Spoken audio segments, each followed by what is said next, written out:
They say when you move to the suburbs, you're signing up for peace, quiet, and friendly neighbors. But what they don't tell you is that sometimes the biggest battles come with trimmed hedges and HOA letterheads. I moved here for a fresh start, a new chapter, a slower pace. What I got instead was a passive-aggressive power struggle with a woman who thought her clipboard gave her a crown. It started with a flower bed, a simple patch of daisies. But in this neighborhood, nothing is ever just a flower bed. And as I learned the hard way, sometimes it's not the weeds you have to worry about. It's the people pretending to be gardeners. When Marcus Hale bought the house on Sagebrush Lane, he wasn't looking for trouble. He was looking for silence. After 23 years in the military, 10 of them spent negotiating ceasefires in foreign deserts and dodging bureaucratic landmines back home. All he wanted was a patch of earth he could call his own. Somewhere quiet, somewhere green, somewhere the most stressful thing he'd have to deal with was deciding between petunias or snapdragons. Redstone Creek had seemed perfect. A small gated community tucked into the foothills of southern Colorado, with tree-lined sidewalks, friendly nods from neighbors, and the promise, on glossy brochures and real estate flyers, of uninterrupted tranquility. For Marcus, that was more than enough. His new house sat on the corner lot, with a generous front yard bathed in sunlight, and just enough privacy to make it feel like home. Within a week, he was on a first-name basis with the staff at the local nursery. He hand-dug his flower beds, laid a curved stone path, and planted native flora with military precision. Every bloom had its place. Every shrub was trimmed like parade ground hedges. The garden was his therapy, and the early mornings spent among bees and blossoms were the first moments of true peace he'd had in years. And then came Cynthia Rowe. She appeared like a whisper behind a curtain, subtle at first, then constant, then impossible to ignore. She arrived on a Tuesday morning, clipboard in hand, wearing khaki slacks, a lemon-colored blouse, and a smile that felt more like a warning label than a greeting. "Mr. Hale," she said, extending a manicured hand. "Welcome to Redstone Creek. I'm Cynthia Rowe, president of the Homeowners Association." Marcus wiped his hands on his jeans and gave her a firm shake. "Pleasure. Marcus is fine. I just wanted to stop by and personally welcome you. It's always exciting when we get new residents who care about maintaining the integrity of our community." Her tone shifted just enough for Marcus to catch it. It wasn't about his garden. It was about her authority. Cynthia's eyes flicked toward his flower beds. "Though I did want to mention, just as a friendly heads up, that there's an HOA guideline regarding border fencing. Those decorative picket pieces you're installing, technically, they're supposed to be uniform height and white." Marcus looked over at the natural wood border he'd placed to protect the delicate wildflowers. It wasn't much, barely ankle-high, more symbolic than functional. He offered a polite smile. "I read the manual. That regulation applies to perimeter fencing, not decorative garden borders." Cynthia's smile tightened just a fraction. "Yes, well, we encourage uniformity. It keeps the neighborhood looking cohesive." Marcus nodded. "I like mine the way it is." And that was when he saw it. That flicker in her eyes. A spark, faint but undeniable. She didn't like hearing no. Over the next week, small things began happening. A notice appeared on his door. Potential violation, unauthorized landscape modification. Then came another. Excessive ground coverage, native species exceeding 30% of visible frontage. He walked the street and counted. Every other house had at least as much excessive planting as his. The difference? Cynthia hadn't taken issue with them. What puzzled Marcus wasn't the letters themselves. It was the sheer pettiness of it. He wasn't parking on the lawn. He wasn't blasting music. He wasn't even hosting barbecues or leaving garbage bins out. His only crime was planting flowers she didn't approve of. He tried brushing it off. Maybe she was just bored. Maybe she liked flexing power in small, bitter ways. But by the time the third violation arrived, with a fine attached, he realized this wasn't just a misunderstanding. This was a warning shot. And like all good soldiers, Marcus recognized the beginning of a campaign. He reached out to Riley Evans, a neighbor 3 doors down and a civil rights attorney who'd been on the receiving end of her antics over mailbox color last year. Cynthia Rowe is many things, Riley told him over coffee on his porch. Bored housewife isn't one of them. She runs the HOA like it's a private government. Think small-town mayor meets IRS auditor meets Bond villain. Marcus raised an eyebrow. You've dealt with her before? She once tried to evict a woman for hanging wind chimes on her porch. Said it disrupted the community soundscape. Marcus gave a short, dry laugh. So what? You ignore her? No, Riley said. You document everything, and you never underestimate her. That night, Marcus reread the HOA handbook from front to back. He marked sections with post-it notes. He highlighted contradictions. He drafted letters. Not because he wanted a fight, but because he knew one was coming. He thought he had prepared, but nothing could have prepared him for what came next.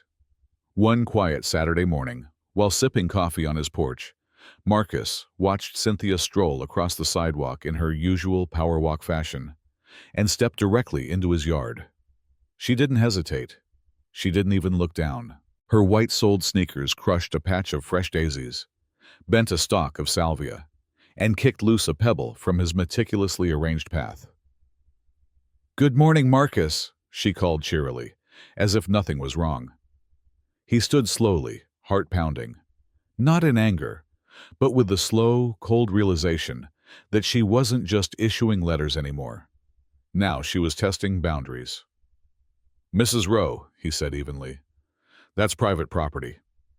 She glanced down, feigning surprise. "Oh, I always cut across here, it's just faster." "I assumed you didn't mind." He stepped off the porch. "I do." She offered that tight smile again. "Well, I'll be sure to raise it at the next meeting. In the meantime, you might want to consider softening your landscaping. Those rocks look, sharp." And just like that, she walked away, cutting across the yard again, trampling his echinacea without so much as a backward glance.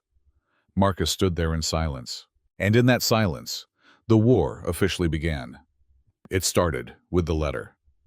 3 days after Cynthia Rowe casually trespassed through Marcus Hale's garden, like it was a public sidewalk, he found a thick envelope taped, not placed, onto his front door.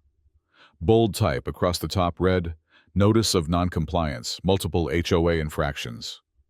Marcus opened it without ceremony, already expecting the worst.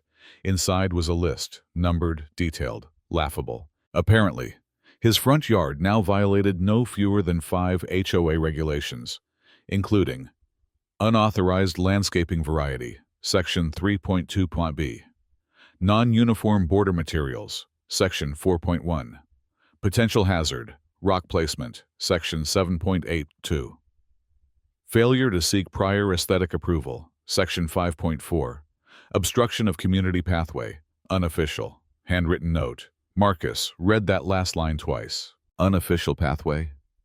Was that supposed to mean Cynthia's little flower-stomping detour now had landmark status? It wasn't just nonsense, it was targeted nonsense. This wasn't a routine enforcement. It was Cynthia weaponizing rules like arrows aimed at his front porch. But Marcus didn't panic. He didn't rant online. He didn't even yell. He did what any good tactician would do. He gathered intel. That afternoon, he walked the neighborhood. He took pictures, dozens of them. Gardens with wild overgrowth, pathways littered with cracked stepping stones, fences painted in colors that definitely hadn't been pre-approved. He logged each one, time-stamped and geotagged, noting which houses had no violation notices while his mailbox practically sagged under the weight of paperwork. The hypocrisy was blinding. The enforcement was selective. And Marcus wasn't the only target, just the most recent. He paid a visit to a retired teacher named Evelyn, 3 houses down, who had once been fined for seasonally inappropriate porch decor because her fall wreath went up in late August.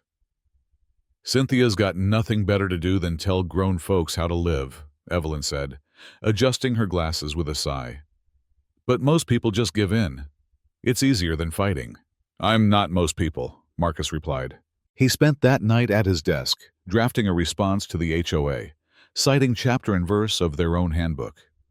It was articulate, firm, and pointed out how his desert landscaping, which used eco-friendly rock beds and drought-resistant plants, was not only permitted under Section 6.1, but actually encouraged. He attached photos, quotes from local municipal codes, a receipt showing his landscaper was licensed and HOA certified. Then, he printed 5 copies, hand-delivered them to the HOA office the next morning, and waited.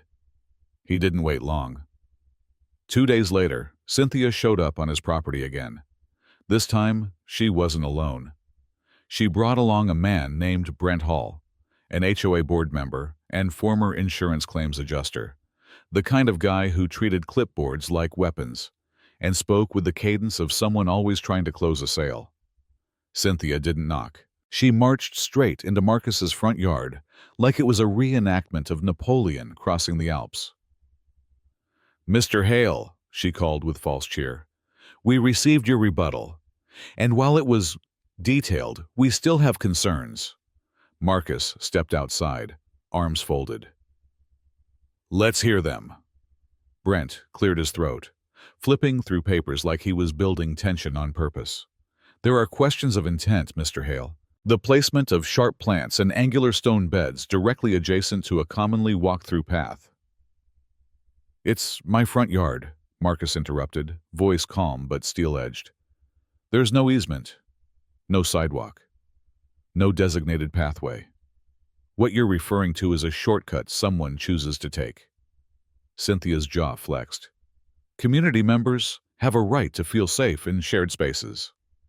"Shared spaces don't include my lawn." Brent opened his mouth to respond, but Marcus cut him off. "If you want to challenge that, I suggest you do so legally. Until then, unless you're delivering a pizza or a subpoena, you can both kindly leave my property." Cynthia's lips twitched. She hated not being in control, but Marcus could see it in her eyes. She wasn't done. She was regrouping, calculating.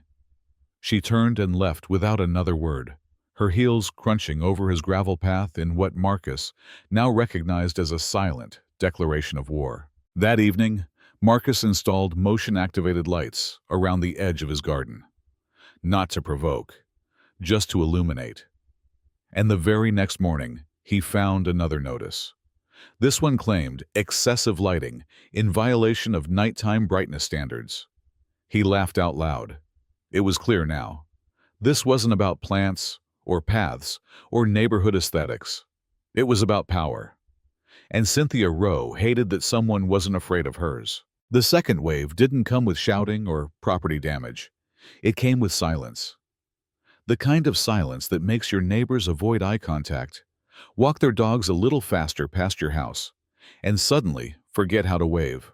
Marcus noticed it the day after the lighting citation. The neighborhood had always been reserved, but this was different. There was an unease now, like his house had become radioactive. That's when Mia showed up. She didn't knock. She just let herself in like she always did, dropping a 6-pack of lemonade on the counter. "She's poisoning the well," she said, eyes narrowed. "I just talked to the Sanders.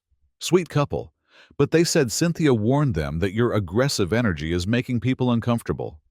Marcus raised an eyebrow. "Aggressive?" "Yeah, she said, miming air quotes, rude tone in emails, combative garden design, and my personal favorite, strategic lighting with intent to intimidate." He sighed. "I guess being right is now considered hostile."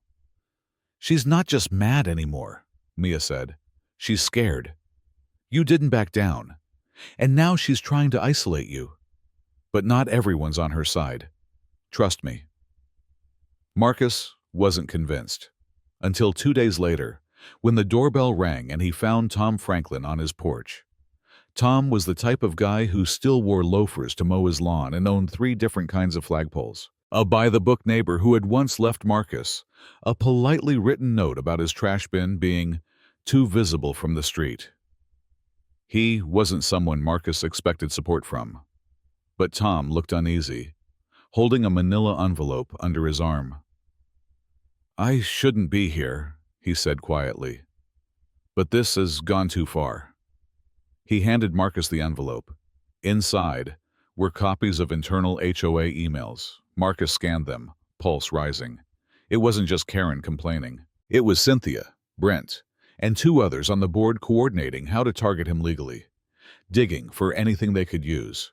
They talked about setting an example before non-compliance spreads.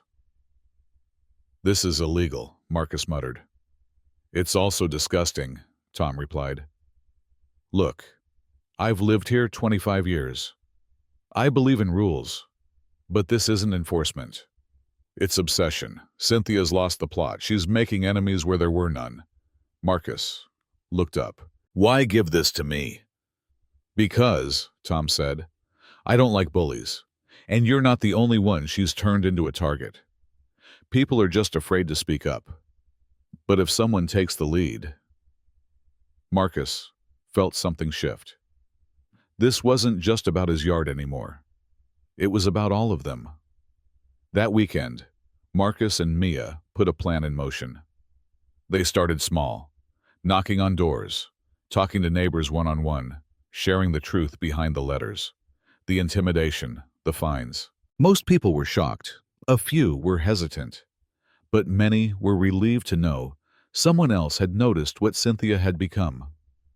The turning point came when Marcus hosted a community coffee morning in his front yard. Nothing official, just coffee, chairs, and a little sign that read, "Tired of HOA nonsense? Let's talk." He expected maybe 5 people. 20 showed up, and not just disgruntled homeowners. There were former board members, longtime residents, even a few who had voted for Cynthia back when she'd run unopposed. "I once got fined for having wind chimes," a woman muttered into her mug. Wind chimes. She said they were auditory clutter. "My kid's basketball hoop was gone when we got home from vacation," another neighbor added. "No warning, just gone. I'm still paying a $300 fine for a mailbox Cynthia didn't like." As the stories spilled out, so did the frustration. The community had been suffocating under quiet tyranny for years. But now, for the first time, people were talking and, more importantly, organizing. By the end of the gathering, Marcus had a small task force. Volunteers to dig through HOA records, research bylaws, and prepare a petition. Not just to protect him, but to call for a vote to remove Cynthia from office. It took less than 48 hours for Cynthia to realize she was losing control. And she didn't take it well. First came the anonymous complaint letters. 3 arrived in Marcus's mailbox within a week, each one more ridiculous than the last. Overgrown lawn, offensive yard decor, unauthorized gathering of residents without board approval.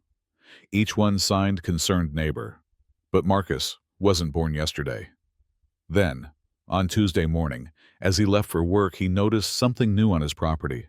A violation notice taped to his front door, flapping in the wind like a scarlet letter. "You are in breach of Section 8.3.4 of the HOA Code. Improper display of signage without prior approval." The offending sign? His community coffee placard. Marcus laughed, but there was no humor in it. This wasn't policy anymore. It was harassment, clear, calculated retaliation for standing up. And Cynthia was only just getting started. That evening, Mia showed up looking grim. "She went nuclear," she said, holding out her phone. "Look at this." It was a screenshot of the HOA's private Facebook group. A post written by Cynthia titled, "Why We Must Protect Pine Grove from Outside Influence." In it, she accused Marcus of trying to divide the community, disrespect long-standing traditions, and threaten neighborhood cohesion with fringe, anti-regulation sentiment. "This sounds like a political campaign smear," Marcus muttered. Mia scrolled down. "It gets worse." Comments flooded the post, some supportive, but some filled with suspicion. "I always thought that guy was too pushy. He probably just wants to do whatever he wants without rules." He's not even been here that long. Who is he to demand change? Marcus leaned back, jaw clenched. He expected resistance, but he hadn't expected Cynthia to weaponize public opinion so quickly, or so effectively. It worked too. The next morning, two of the neighbors who had helped organize the petition backed out, citing personal reasons. One even avoided eye contact when Marcus passed him at the mailbox. Cynthia had planted a seed of fear again. She was reestablishing control the only way she knew how: intimidation and division. But it wasn't just social. The next week, Marcus received a letter from an attorney representing the HOA. It accused him of libel, defamation, and public incitement to disrupt an elected homeowners board. The message was clear: back off or we'll sue. He reread the letter in silence, the weight of everything crashing down. It had started with flowers, then cactus, then bylaws. Now it was attorneys. For the first time, Marcus felt something unfamiliar in his chest. Doubt. Was this worth it? He looked out at his once vibrant desert garden, now surrounded by flags marking possible safety hazards and pending violations. His front porch, once filled with neighbors and conversation, was empty. Cynthia was winning again, not by being right, but by exhausting everyone around her. And just as he was starting to lose hope, his phone buzzed. A message from Tom Franklin. Check your inbox. Meeting transcript attached. You'll want to read what Cynthia said when she thought no one was recording. Marcus opened the file. It was a transcript of the last closed HOA meeting, secretly recorded and leaked by someone inside the board. Line after line, it was Cynthia, unfiltered. We'll bury him in paperwork until he gives up. He wants to liberate the HOA. Let's see how he likes a cease and desist. I don't care about fairness. I care about order. Marcus stared at the screen, heart pounding. This wasn't just petty politics anymore. This was abuse of power, systemic, sustained, and deliberate. And now, he had proof. No more hesitation. No more playing nice. The war wasn't just about his plants anymore. It was about who held the power in Pine Grove, and whether the community would continue to live in fear or finally stand up. Marcus didn't sleep much that night. The transcript from the closed HOA meeting sat on his desk, next to a flash drive containing every document, every warning letter, every photo he'd collected over the past month. The line that haunted him most: I don't care about fairness. I care about order. It was the smoking gun. Cynthia wasn't protecting the community. She was controlling it. And Marcus finally had everything he needed to show everyone exactly who she was. So he did something bold. He went public. At 9 a.m., Marcus posted an open letter in the Pine Grove Estates neighborhood Facebook group. It started calmly, respectfully, but with a fire burning just below the surface. I moved to Pine Grove because I believed in community. What I've witnessed over the last few months isn't unity. It's control, retaliation, manipulation. This isn't about cacti or sign placement. It's about leadership, accountability. And I think we deserve better. Then he attached screenshots, HOA transcripts, photos of Cynthia trespassing, of Karen yanking plants. The anonymous complaint letters, all showing the same handwriting. Even legal citations showing how the HOA had overstepped their authority. But he didn't stop there. This is not about me versus Cynthia. This is about whether fear has a place in Pine Grove. If you believe in fairness, in community, not control, join me at the next HOA meeting. He clicked post and waited. It took 11 minutes for the first comment to appear. Then came another and another. By lunchtime, the post had over 200 reactions and 80 comments. Some were cautious, some skeptical, but the overwhelming majority outraged. I never knew she was like this. So that's why my garden got flagged last month. I got fined for a bird bath, a freaking bird bath. Even former board members chimed in, expressing regret over their silence. That evening, Mia knocked on Marcus's door, a wide grin on her face. You broke the damn dam, Marcus. The HOA meeting 3 days later was unlike any the neighborhood had ever seen. The usual folding chairs had to be doubled to accommodate the crowd. Residents lined the walls. Some brought notebooks, others printed copies of Marcus's post. Even the usually apathetic retirees from the east side of the development showed up. And Cynthia?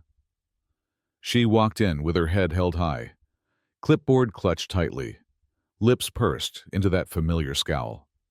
But there was something new in her posture. Uncertainty. The meeting started like always. Minutes read, agenda reviewed. But then Marcus stood and raised his hand. The room fell silent. I'd like to speak. Cynthia opened her mouth to object, but Mr. Benson beat her to it. Go ahead, Marcus. He stepped forward, placed his papers on the lectern, and began. For 15 minutes, he walked the residents through everything, calmly, clearly, professionally. Not just the retaliation against him, but a pattern of abuse. Fines issued without warnings, selective enforcement, late-night trespassing, misuse of HOA funds for personal grievances. He didn't raise his voice. He didn't insult. He simply presented the truth. And then he played the recording. We'll bury him in paperwork until he gives up. The room shifted. Gasps, murmurs, heads turning toward Cynthia. She looked like she'd swallowed a lemon whole. Mr. Thompson stood up next. I served 30 years as a corporate attorney, he said, and I can tell you, if this were a boardroom, there'd already be a vote of no confidence. A hand shot up, then another, then 5. The HOA board, clearly shaken, motioned to recess. Cynthia stood, stammering something about context and misunderstood intentions. But no one was listening anymore. The power she once held with fear and rulebooks was dissolving before her very eyes. Later that night, Marcus sat on his porch, watching families walk their dogs, couples chatting, kids riding bikes, and for the first time in weeks, no one avoided his gaze. Mr. Thompson walked past and tipped his hat. Mia showed up with celebratory cupcakes. Even the guy who once dodged him at the mailbox gave him a thumbs up. The tide had turned. Cynthia still held her title. But not for long, and everyone knew it. 3 days after the explosive HOA meeting, a special vote was announced. The board, under immense pressure from residents, scheduled an emergency session to determine Cynthia's future as president. And the entire neighborhood knew. It was do or die time. Marcus spent that morning, like he had every other for the past few weeks, watering his now legendary cactus garden, sipping coffee on his porch, exchanging quiet nods with passing neighbors. But this time, their nods held something more than acknowledgement. They held trust. Even Mr. Benson, the ever-neutral enforcer, stopped by with a rare look of humility. You did what most of us were too afraid to try, he said. Tonight, you finish it. The community center was packed wall to wall. Gone was the tension that used to hover over these meetings like fog. In its place was a quiet energy, residents ready to reclaim control of their own lives. For once, the HOA wasn't feared. It was being held accountable. Cynthia sat at the front of the room, her posture rigid, jaw clenched, eyes darting across the crowd that had once silently obeyed her. Now, they were here to vote her out. She stood and launched into a speech, polished, rehearsed, overflowing with faux humility. I have always done what I thought was best for Pine Grove. Order is not oppression. Rules keep us safe, our homes valuable. But no one clapped. No one nodded. They were done listening. When the board opened the floor, Marcus stood slowly, walking to the front with nothing but a folded piece of paper in hand. I won't take much of your time, he began. We've all lived under Cynthia's version of community. We've all felt it, some quietly, some not so quietly. I came here for peace, and instead I found bureaucracy weaponized to punish the people who didn't fit her mold. But here's the thing. He looked out over the crowd. Young families, retirees, single parents, couples, all watching him with steady eyes. We're not just residents. We're neighbors, and neighbors talk. Neighbors help each other. They don't fine you because your mailbox is blue instead of beige. They don't destroy gardens or fabricate violations or trespass in the night. He held up the paper, Cynthia's own signed warning against his cactus garden. Leadership is a privilege, not a weapon. And if you vote to remove her today, maybe we get to start over. Maybe we get to remember what this place was supposed to be. Silence hung for a beat. Then, someone in the back clapped. Another joined. And soon, the entire room applauded. Even some of Cynthia's former loyalists avoided her gaze. The board called the vote. It was unanimous. Cynthia was removed. Her clipboard trembled in her hands as she stood, trying to mask her fury behind a tight smile. "You'll regret this," she muttered under her breath to no one in particular, before grabbing her purse and storming out the side door.